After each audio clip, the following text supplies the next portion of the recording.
All right, Gerald Celente going right back to you. Calls coming up in the next segment. When you say this is the greatest heist in history, I don't think people understand. You really mean that.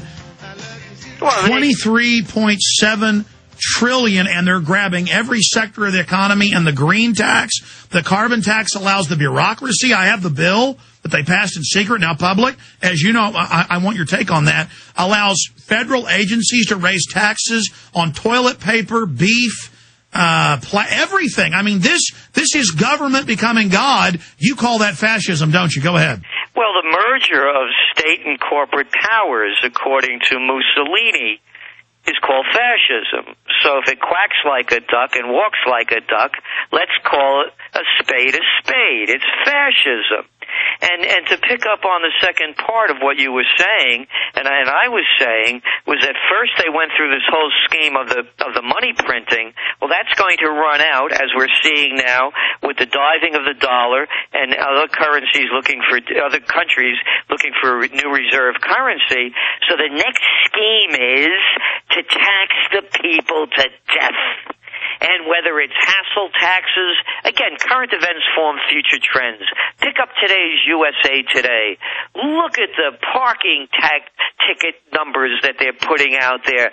Boy, if you jaywalk, they'll give you a ticket. Spit on the street, but rob the country blind, you can get an award for it, or they'll make you a Treasury Secretary. So the scheme, Alex, is after the printing game runs out, it's the tax to death game. And this whole thing, this whole notion of too big to fail, who came up with that one? I can say with full authority that their mother's not better than mine. What would happen if they failed? No one's ever told us. But yet we hear from Henry the Don Paulson at the last House Oversight meeting saying, quote, Our responses were not perfect, but I am confident that they were substantially correct and that they saved this country from great peril. Look at how this psychology works. They can rape, they can steal trillions. They engineered the crisis on record, and then they're the savior. And if you don't give them what they want, they'll declare martial law, as Paulson threatened last year. Now there's been articles in the news, as you know, Gerald, saying how good it was he threatened martial law and how he's above the law and how the private Federal Reserve is above the law. The president isn't, the Congress isn't, the courts aren't, but they are, because they're the Eddie Haskell bankers. And they're more than that, as I said. They're the Wall Street Mafia. It's Henry the Don Paulson. You read the New York Times, he bullied Congress. Bullied Congress? What do you mean bully? Who is this guy to bully Congress? Oh, and there's Jamie Legs Diamond from J.P. Morgan. And there's, who's that guy from Citigroup that would put this whole grand scheme together? Sandy Greedy Pig Weil. No, let's call them who they are. They're robbing this nation blind. And the people are either drugged. We have gone from the home of the brave to what's happened to this country, that we have become so subservient and so federally dictated. We're not free and we're not brave as a nation. You know, people can make fun of the French all they want, but boy, the French got it down. Look what happened when that company was trying to shaft the employees out of their severance pay. You know, they threatened to blow the place up and all the equipment in it. When they do boss snappings, these are the people that brought us off with their heads. They know what it's like to be living under a tyrannical government where they say, let them eat bread. Now it's give them some health care. Well, on top of this, when you look at the French, when they try to plant GMO crops there, the farmers just burn it down. And I don't know how Americans were always known as the quickest to stand up to tyranny. Now we're known worldwide as kind of the suckers. How did that happen? Boy, I have to say, you know, you are what you eat. And look what this country eats, and look what they look like, and look what they've become. Yeah, we just became decadent. We're the great-grandchildren of really hard-working people, and we become a bunch of slobs, myself included. We got to get our dignity back and not be so cowed. Gerald, I want to take calls and get into where you see all this going, how you see the revolution breaking out, and a lot more. The website is trendsresearch.com.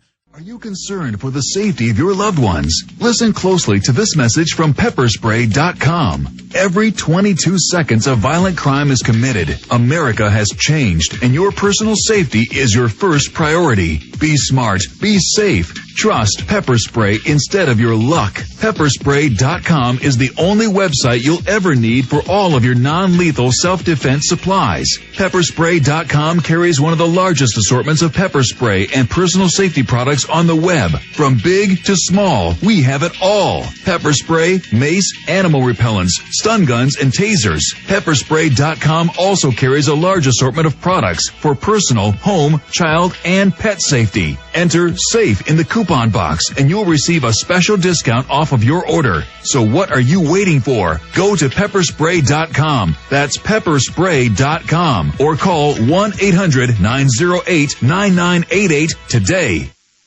Gerald, I'm just going to throw this at you in the cold. I don't even know what your view is on this particularly. What do you think of people getting out of paper and moving partially into silver or gold? Is that generally a smart idea? Well, we don't give investment advice, but I can tell you that I'm 80% invested in gold, and I keep buying it. And my strategy, by the way, is that I also hedge my currencies in the sense that I'll own dollars, but I'll also own euros. One goes up, the other goes down. I just want parity to keep what I have. This is about wealth preservation, and to us, gold is the wild card.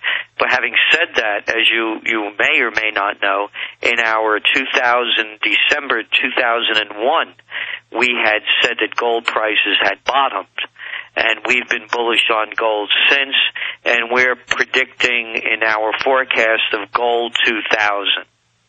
Really? Do you have an idea when? No, it's hard to tell because, as you well know, these markets are being highly manipulated. Sure. And around the world, people are bailing out of bucks, as we spoke about earlier, and they're looking for a new reserve currency. I mentioned earlier that the Obama administration is holding out, coming out with their budget projections, waiting until the dead heat of summer when everyone's in a vacation state of mind and Congress isn't there.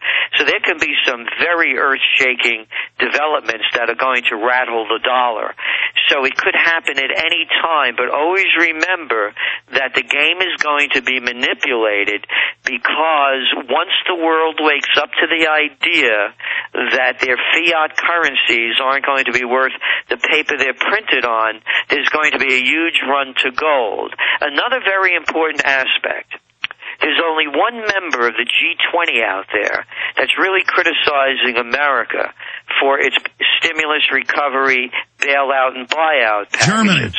And why? Because of gold issues. And they know what it's like. These are the people, the Weimar Republic.